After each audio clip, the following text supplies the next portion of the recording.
A border shutdown in El Paso, Texas, as hundreds force their way onto the Paso del Norte International Bridge.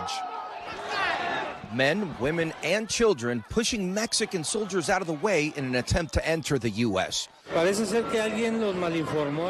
seems they were misinformed, said this Mexican official, telling our Telemundo affiliate they were told they would be allowed into the U.S. once at the port of entry. Don't know who did that or why they did that. Democratic Congressman Henry Cuellar saying the bridges were built for trade and tourism, and immigration is now stressing the system. My district, South Texas, people don't want to see this. They want to see an orderly process. Customs and Border Protection responding with barricades and additional officers to stop the migrants.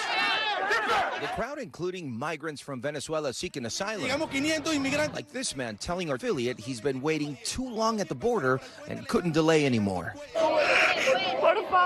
This woman adding the phone app used by U.S. authorities to process asylum requests has not worked for her. This type of situation does not help their cause.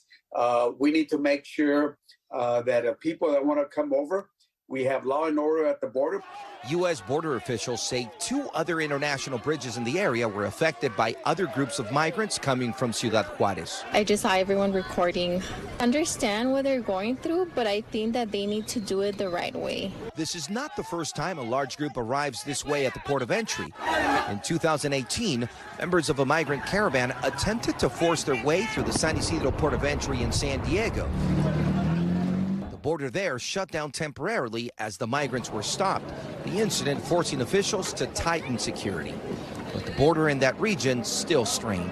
Just this weekend, 8 people died after 2 suspected smuggling boats crashed north of the city, according to the Coast Guard and CBP. Back in Texas, the border bridge has reopened, but thousands still waiting in Mexico as the migrant crisis continues. And Guad Venegas joins us live in studio. Guad, I knew you had a chance to speak to the congressman. What more did he tell you about how Mexico and the U.S. can cooperate in light of this recent incident? Well, Morgan, Congressman Cuellar told me that federal officers on the American side are speaking to Mexican federal officers all the time, trying to coordinate as best as possible. Now, we saw in the images that a lot of these Mexican soldiers were overpowered by the crowds. So Cuellar did tell me that there could be more resources going to the border on the Mexican side to help with this issue. We know that hundreds of migrants are arriving on a daily basis at different cities along the Mexican border, and there just isn't enough resources when it comes to those Mexican federal officers to support the American CBP officers, Morgan. Thanks for watching our YouTube channel. Follow today's top stories and breaking news by downloading the NBC News app.